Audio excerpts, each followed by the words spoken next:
Welcome guys, আমি গৌরব কুমার দত্ত আপনাদের সাথে আছি একটি নতুন ভিডিওতে। আমরা আজকে কথা বলবো ইতালিতে পড়াশোনা নিয়ে। ইতালিতে ব্যাচেলর, মাস্টার্স অথবা পিএইচডির কথা যদি বলি তাহলে মানে সামনে যে সেশনটা আসতেছে সেই সেশনটা হচ্ছে ২৬-২৭। এদের ক্লাস শুরু হবে সেপ্টেম্বর ২০২৬ থেকে। তো এই সেপ্টেম্বর ২০২৬ সেশনে আপনারা কিভাবে এপ্লাই করতে পারবেন ব্যাচেলর, মাস্টার্স অথবা পিএইচডির জন্য, সেইটা নিয়ে আমরা কথা বলবো। আমি অনেক লম্বা টাইম পরে আসলে অনলাইন হইতেছি। এখন আ আমার নিজেরও মাস্টার্স প্রায় শেষের দিকে। সো আশা করি এখন একদম কন্টিনিউ হইতে পারবো। যেই প্লেলিস্ট আমি শুরু করছিলাম ২০২৪ এ অ্যান্ড সেটা আমি মানে কন্টিনিউ করা শুরু করতেছি ২০২৫ এর শেষের দিকে। So I am really sorry but চলেন ভিডিওটি শুরু করা যাক অ্যান্ড প্লেলিস্টটা কন্টিনিউ করা যাক।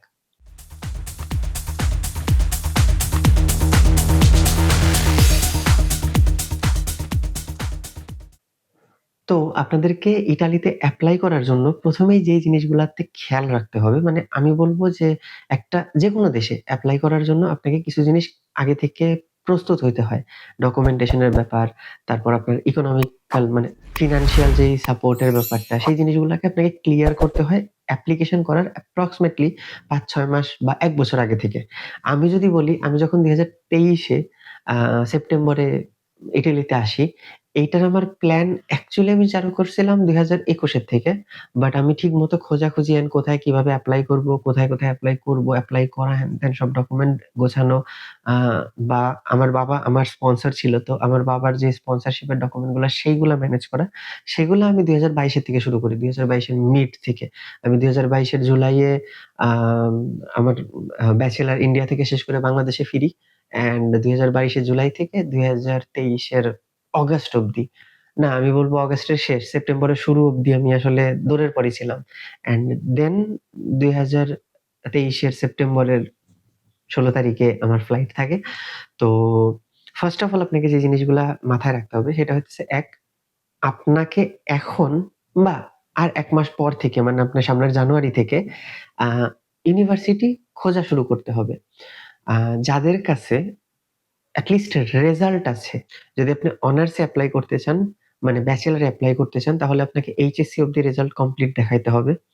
যদি আপনি আম কি বলে আ মাস্টার্স এপ্লাই করতে চান তাহলে আপনাকে অনার্স অব্দি রেজাল্ট কমপ্লিট দেখাইতে হবে। অথবা অনার্স এর ক্ষেত্রে আপনারা এমন করতে পারেন, যারা ৮ম সেমিস্টারে আছেন, যারা ইন্টার্নশিপ করতেছেন বা থিসিস করতেছেন বা প্রজেক্ট করতেছেন ফাইনাল ইয়ারের, তো তারা 7 সেমিস্টার অথবা লাস্ট সেমিস্টার অব্দির রেজাল্ট দেখায়ে আপনারা এপ্লাই করতে পারেন।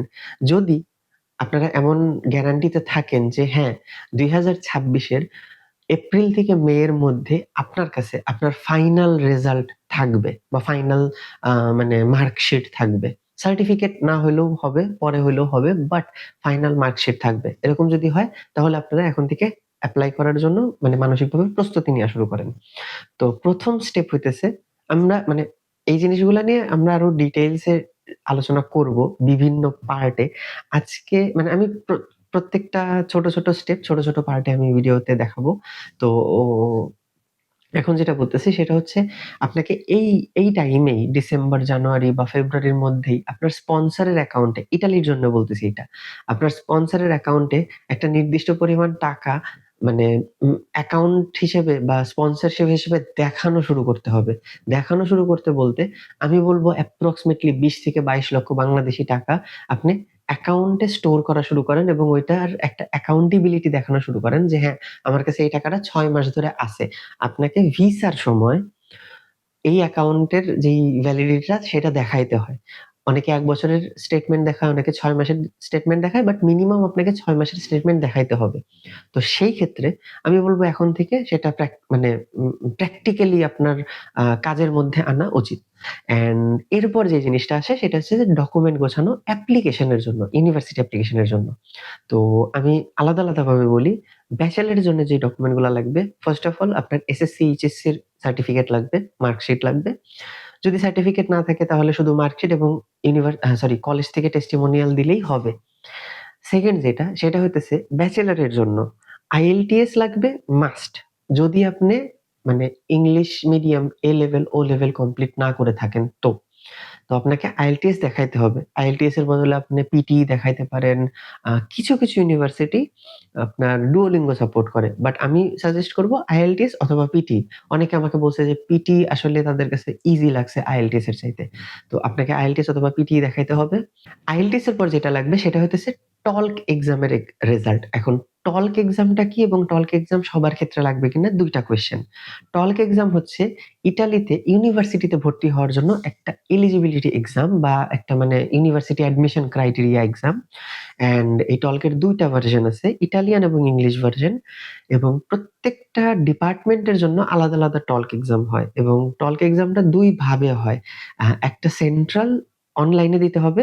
আরেকটা ওইটাও অনলাইনে দিতে হবে। বাট ওইটা কিছু ইউনিভার্সিটি নিজেদের মানে অ্যাডমিনিস্ট্রেশনের আন্ডারে টলক এক্সামের সিলেবাস এবং টলক এক্সামের আদলে ওরা একটা টলক এক্সাম টাইপের নেয়। ওরা টিইএলসি এরকম বিভিন্ন নামে রাখে বা এন্ট্রান্স এক্সাম হ্যান-ত্যান এরকম নামে রাখে। তো ওইগুলো আপনি অনলাইনে পেয়ে যাবেন। আমি আস্তে প্রত্যেকটা পার্টে আলাদা ভাবে এই জিনিসগুলা ডিসক্রাইব করা শুরু করব। অ্যান্ড যেটা হইতেছে সেটা হচ্ছে এই যে টলক আপনারা যদি বায়োলজি রিলেটেড কোনো সাবজেক্টে যাইতে চান, বায়োকেমিক্যাল, বায়োলজিক্যাল বা ধরেন যে বায়োটেকনিক বা জেনেটিক্স এই টাইপের সাবজেক্টে যেতে চাইলে আপনাকে টলক এফ এক্সাম দিতে হবে। যদি আপনি যাইতে চান ইকোনমিক্স রিলেটেড তাহলে টলক ই এক্সাম দিতে হবে বা বিজনেস রিলেটেড। এবং যদি আপনি যাইতে চান ইঞ্জিনিয়ারিং লেভেলে বা ম্যাথমেটিক্স এবং ফিজিক্স এই সকল সাবজেক্ট গুলাতে তাহলে আপনাকে দিতে হবে টলক আই এক্সাম। ওকে? টলকের ওয়েবসাইটে প্রত্যেকটা এক্সামের ডিটেইল, কবে এক্সাম বুক করতে হবে, কিভাবে এক্সাম দিতে হবে, মক টেস্ট সবকিছু দেয়া আছে। এখন টলক এক্সাম কি সবার জন্য লাগে? না, ব্যাচেলরে সব সাবজেক্ট বা সব ইউনিভার্সিটি টলক চায় না।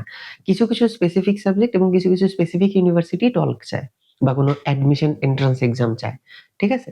তো এমন অনেক সাবজেক্ট আছে যেগুলাতে কোনো এক্সাম দিতে হবে না। সেগুলাকে বলে ফ্রি অ্যাক্সেস সাবজেক্ট।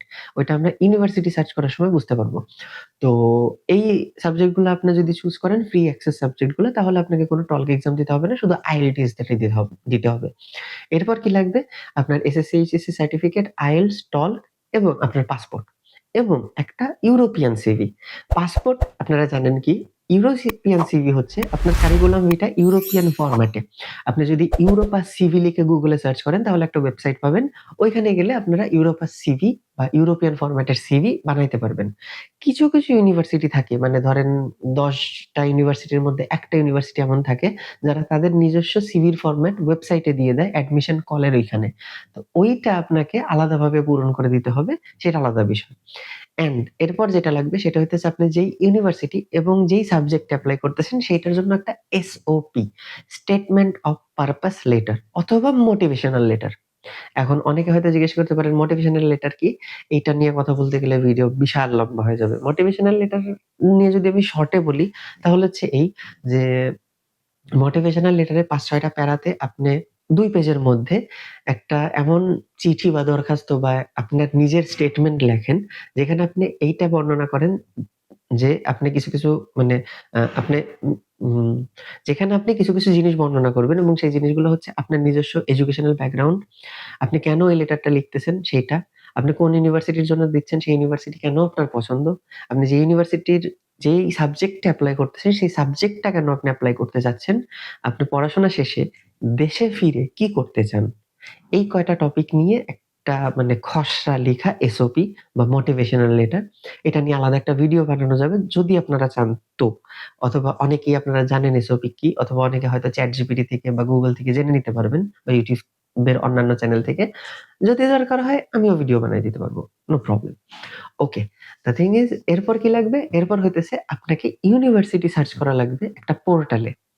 ওই ইউনিভার্সিটি সার্চ করার পর ওইখানে আপনাকে সাবজেক্ট সার্চ করতে হবে যে আপনি কোথায় এপ্লাই করতে চাচ্ছেন এবং তারপর সেই রেসপেক্টেড যেই সাবজেক্টের ওয়েবসাইট, সেই ওয়েবসাইটে গিয়ে অ্যাডমিশন অ্যাপ্লিকেশনের ডিটেইলস বের করতে হবে।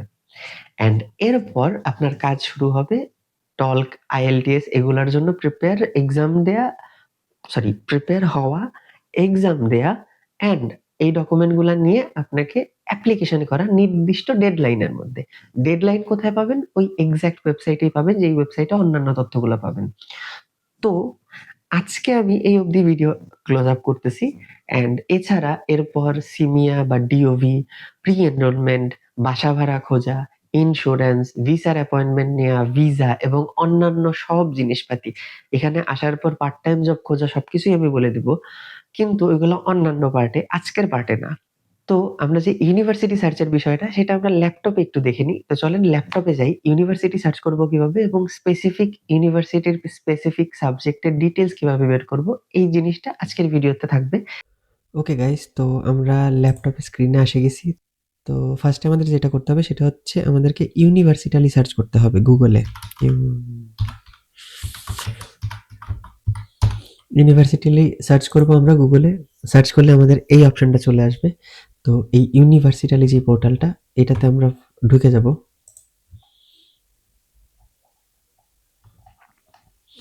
অ্যান্ড এরপর আমাদেরকে যেটা করতে হবে সেটা হচ্ছে এই ফাইন্ড বাটনে ক্লিক করতে হবে। ফাইন্ড বাটনে ক্লিক করলে আমাদের কাছে এরকম একটা পেজ চলে আসবে।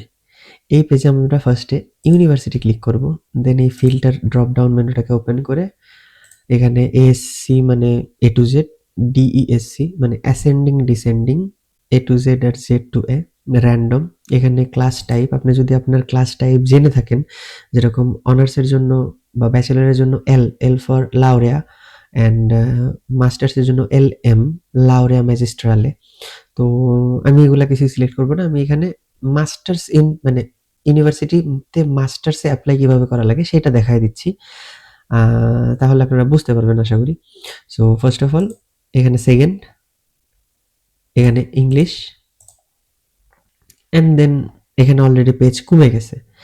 অ্যান্ড এইভাবে এখান থেকে আপনাদেরকে প্রত্যেকটা পেজ চেক করতে হবে যে আপনি কোন কোন সাবজেক্টে ট্রাই করতে চাচ্ছেন। আমি ডিরেক্ট এখানে সার্চ করতে মানা করব, কারণ আপনি যদি এখানে সার্চ করেন অনেক সাবজেক্ট আছে যেগুলা ২-৩টা সাবজেক্টের কম্বাইন অথবা নামটা একটু অন্যভাবে দেওয়া আছে। তো আপনি হয়তো এক্সাক্ট যেই মানে আপনার কাঙ্ক্ষিত সাবজেক্টটা সেটা পাবেন না অথবা রেজাল্ট আপনার কম আসবে। তো আমি আপনাকে সাজেস্ট করবো এরকম উপর থেকে নিচে অবধি দেখেন। এই পেজে যদি আপনার কোনো সাবজেক্ট না থাকে, 2 তে যান, গিয়ে আবার নিচ থেকে উপর অবধি দেখেন। এইজন্য আমি এখানে অ্যাসেন্ডিং টু ডিসেন্ডিং রাখি, তাহলে আমার মনে থাকে যে হ্যাঁ আমি এত নম্বর পেজ অবধি গেছি, তারপর যদি কোনো কারণে পেজ রিলোড হয়ে যায় তাহলে আমি আবার ডিরেক্ট অত নম্বর পেজে গেলেই হচ্ছে। যারা অনার্স অ্যাপ্লাই করবেন তারা এখানে সেকেন্ডের বদলে ফার্স্ট ক্লিক করবেন। অ্যান্ড যদি আপনি এখানে যদি টাইপ অফ অ্যাক্সেস কিছু না রাখেন তাহলে আপনাকে সব সাবজেক্ট দেখাবে অনার্সে, ইংলিশে যা যা আছে মানে ইংলিশ ল্যাঙ্গুয়েজে পড়ানোর মতো।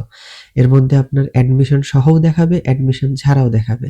যদি আপনি ওপেনে ক্লিক করে দেন তাহলে শুধুমাত্র যেই ইউনিভার্সিটির যেই অনার্সের সাবজেক্টগুলোতে আপনার কোনো টলক এক্সাম বা এন্ট্রান্স এক্সাম দেয়া লাগবে না সেই লিস্টগুলা দেখাবে। তো এরপর আপনি কি করবেন, এরপর হচ্ছে আপনাকে নির্দিষ্ট ইউনিভার্সিটির যে লিস্টটা সেটা বানাইতে হবে। আপনি খাতা কলমের লিস্ট বানাইতে পারেন অথবা আপনি একটা এক্সেল শিটে লিস্ট বানাইতে পারেন। তো লিস্টে কি থাকবে, সাবজেক্টের নাম, এল এম এর টাইপ এবং ইউনিভার্সিটির নাম। তো আমি একটা সাবজেক্ট ধরে নিই, সাপোজ কমিউনিকেশন ইঞ্জিনিয়ারিং পলিটেকনিক দি তোরিনো, কমিউনিকেশন ইঞ্জিনিয়ারিং পলিটেকনিক দি তোরিনো LM27। তো আমি এখানে ভিজিট কোর্সে ক্লিক করতেও পারি, তাহলে আমার ডিরেক্ট ওই পেজটা ওপেন হয়ে যাবে। অথবা আমি যেই জিনিসটা করি সেটা হচ্ছে এই, আমি পলিটেকনিক দি তোরিনোকে সার্চ করি আলাদা করে। আলাদা করে সার্চ করার পর আমি এইখানে পলিটেকনিক দি তোরিনোর ইন্টারন্যাশনাল স্টুডেন্টস অথবা ডিরেক্ট যে ওয়েবসাইট সেই ওয়েবসাইটে ঢুকি। সেখান থেকে আমি টিচিং অপশনে আসি। ইউনিভার্সিটির যে মেইন ওয়েবসাইট সেখানে টিচিং অপশনে এনরোল স্টাডি অথবা মাস্টার্স ডিগ্রি কোর্স অথবা যেই আপনার ডিগ্রি কোর্স, যদি অনার্স পড়তে চান তাহলে এই ডিগ্রি কোর্স এভাবে দেখবেন। আমি ডিরেক্ট মাস্টার্স ডিগ্রি কোর্সে ঢুকলাম। তো ওদের কাছে এখন ফিল্টার আছে view in Italian, view courses in English. তো আমি শুধু ভিউ কোর্সেস ইন ইংলিশ দিলাম। তো আমার কাছে এই সাবজেক্টগুলো আছে যেগুলা পলিটেকনিক দি তোরিনো ইংলিশে মাস্টার্স আমাদেরকে মানে অফার করে। তো আমার কমিউনিকেশন ইঞ্জিনিয়ারিং, আমি পেজে গেলাম। এখানে আমাদেরকে পেজের ডিটেইলস সবকিছু বলা আছে। দরকার হলে আমি ল্যাঙ্গুয়েজ চেঞ্জ করে নিই। ডিগ্রি মাস্টার্স একাডেমিক ইয়ার 25-26, এটা অলরেডি যে ইয়ার চলতেছে সেটা দেখাইতেছে, সামনেরটা না। টেলিকমিউনিকেশন ইঞ্জিনিয়ারিং হ্যান-ত্যান। তো আমাদেরকে প্রোগ্রাম ডিটেইলসে যাইতে হবে, প্রোগ্রাম কারিকুলাম দেখতে হবে, ডিগ্রি প্রোগ্রাম রেগুলেশন এগুলা দেখতে পারেন, এপ্লাই এ ক্লিক করতে পারেন। প্রোগ্রাম ডিটেইলসে যাই। প্রোগ্রাম ডিটেইলসে আমাদেরকে ফার্স্ট সেমিস্টার, সেকেন্ড সেমিস্টার কি, কি পড়ানো হবে, থার্ড, ফোর্থে কি, কি করানো হবে সবকিছু বলা থাকে। আমি যদি এখান থেকে এপ্লাইতে ক্লিক করি তাহলে ওরা এখানে বলে দেবে কিভাবে আমাকে মাস্টার্স ডিগ্রি প্রোগ্রামে এপ্লাই করতে হবে। তো মাস্টার্স ডিগ্রি প্রোগ্রামে এপ্লাই করার জন্য আপনি যেহেতু ইটালির বাইরে থেকে এপ্লাই করতেছেন তো আপনাকে এখানে যাইতে হবে, applicants with a non Italian qualification. এখানে ওরা টিউটোরিয়াল অথবা ওয়েবিনারে বলে দিবে যে কিভাবে আপনাকে অ্যাপ্লাই এর জন্য অ্যাকাউন্ট খোলা হ্যান-ত্যান করতে হবে। যেহেতু applications with non Italian qualification masters degree program 2026-27 মানে নেক্সট সেশনের জন্য এখনো চালু হয় নাই, তাই এখানে কামিং সুন লেখা আছে। তো আপনারা চাইলে এই ভিডিওগুলো দেখতে পারেন, এগুলো পুরান একাডেমিক ইয়ারের জন্য। এখানে অ্যাডমিশন রিকোয়ারমেন্ট বলা আছে, জেনারেল যেগুলো প্রতি বছর সেম থাকে। ডেডলাইন এখানে কিছু বলা সেভাবে করে নাই, এটা পুরান, কারণ এখনো 26-27 আসে না, এটা 25-26 বলা আছে। তো আপনারা এখান থেকে একটা অ্যাজাম্পশন করতে পারেন। এখন অন্যান্য ইউনিভার্সিটিতেও কি এত সহজে আমরা সবকিছু পেয়ে যাব? না, কিছু কিছু ইউনিভার্সিটিতে খুঁজে বের করতে কষ্ট হয়। আপনাকে মেইন টার্গেট রাখতে হবে যে আপনাকে ইউনিভার্সিটির ওয়েবসাইটে গিয়ে এডুকেশন অংশ বা ডিডাক্টিকা, যদি আপনি ইটালিয়ানে দেখেন তাহলে এটা দেখাবে ডিডাক্টিকা। তো এই ডিডাক্টিকাতে খুঁজে বের করতে হবে, ঠিক আছে? এডুকেশন অথবা ডিডাক্টিকাতে যাবেন, এই যে ডিডাক্টিকা, ওইখান থেকে আপনাকে বের করতে হবে যে ডিগ্রি কোর্স আপনি চাচ্ছেন সেই ডিগ্রি কোর্সটা। এন্ড ডিগ্রি কোর্সে যদি আপনার অ্যাপ্লিকেশনের জন্য মানে ইনফরমেশন দেয়া না থাকে, সেই ক্ষেত্রে আপনাকে এই টিচিং এর থেকেই যে ইন্টারন্যাশনাল স্টুডেন্ট পার্ট আছে এখানে গেলে আপনি ইন্টারন্যাশনাল স্টুডেন্ট হিসেবে কিভাবে আগাইতে হবে সেটা বলা থাকবে। আপনারা চাইলে ওয়েলকাম অফিসের ওয়েবসাইটটা বের করে, প্রত্যেকটা ইউনিভার্সিটির একটা ওয়েলকাম অফিস থাকে, ওদেরকে আপনারা মেইল করতে পারেন। ওরা আপনাকে তাহলে নির্দিষ্ট যেই কি বলে ওয়েবসাইটগুলো আপনার চেক করা উচিত সেগুলো বলে দিবে। এছাড়াও যদি আপনার হেল্প লাগে আমাকে জানাইতে পারেন। অ্যান্ড এই হচ্ছে মানে একটা short way to check the university list and also the subject details for applying. Okay, এরপর আরো অনেক পার্ট আছে, এটা জাস্ট ইউনিভার্সিটি সার্চিং এর পার্ট গেল। তো ইউনিভার্সিটালি পোর্টাল, এখান থেকে আপনাকে প্রত্যেকটা পেজ চেক করে, প্রথমে মানে ফিল্টার সেট করে প্রত্যেকটা পেজ চেক করে আপনাকে আপনার ইউনিভার্সিটির নাম অ্যান্ড সাবজেক্টের নাম বের করা। আপনি এখান থেকে ভিউ কোর্সের থেকেও যাইতে পারেন, অথবা আপনি এরকম ইউনিভার্সিটির পেজের থেকেও ঢুকতে পারেন, আপনার ব্যাপার, কোনো ব্যাপার না। অ্যান্ড দেন আপনাকে অ্যাপ্লিকেশনের জন্য যেই তথ্যগুলো সেগুলা এখান থেকে কালেক্ট করতে হবে। এখানেই লেখা থাকবে আপনার আইএলটিএস লাগবে কিনা, টলক লাগবে কিনা, হ্যান ত্যান, বা ভাইবা দিতে হবে কিনা, বা কোনো অনলাইন এক্সাম থাকবে কিনা। তো এগুলা সবই এই যেই মানে ডিপার্টমেন্টের ডিটেল ওয়েবসাইট, এইখানেই সবকিছু বলা থাকবে। এই অ্যাপ্লাই ইনফো অন টেলিগ্রাম সবকিছু এখানেই পাবেন। Program curriculum, even after graduation কি কি অপরচুনিটিস আছে সেগুলো। তো আজকের মতো এইটুকুনি থাক।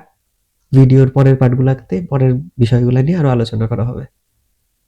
সো আশা করি ভিডিওটা আপনার ভালো লাগছে। অ্যান্ড যদি এই অবধি ভিডিওটা দেখে থাকেন তো যারা সামনের বছর অ্যাপ্লিকেশনের জন্য চাচ্ছেন ইউরোপে, বিশেষ করে ইটালিতে, তাদের কাছে এই ভিডিওটা শেয়ার করে দেন। অ্যান্ড প্লিজ ভিডিওটা লাইক কমেন্ট করেন। যদি কিছু জানার থাকে অবশ্যই কমেন্টে জানায়েন। আমি নেক্সট ভিডিওতে কিভাবে অন্যান্য পার্টগুলা করতে হবে সেগুলা আমি বলে দেব। তো আজকের মতো এই অবধি। ইটালিয়ানে বলবো, বুona serata, arrivederci।